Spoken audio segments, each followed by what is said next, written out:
How is it that FTX will be dumping 8 times the amount of assets that we thought they were previously approved for?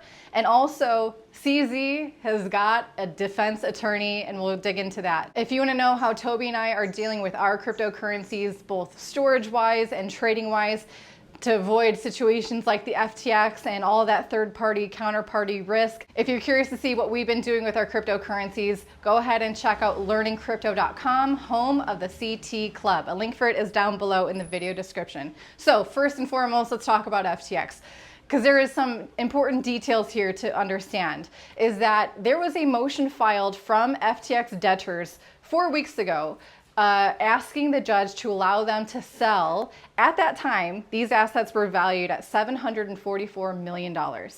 And now, once it's finally been approved, they have appreciated in price to $873 million. What are these assets that FTX can now sell? That's a good question. The majority of them are valued in GBTC, Grayscale's Bitcoin Trust, their main product that they sell. Also, a big chunk of it is coming from Grayscale's Ethereum Trust, and about $60 million worth is coming from the Bitwise crypto index fund. So it's a testament to, the appreciation of crypto in this past month. Those assets have gained $100 million.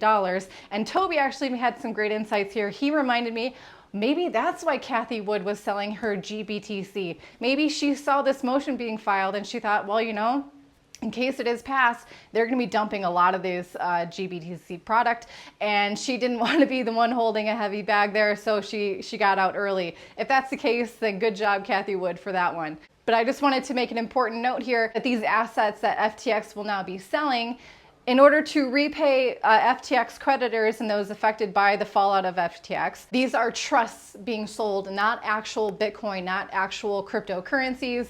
These are investment products being dumped by FTX.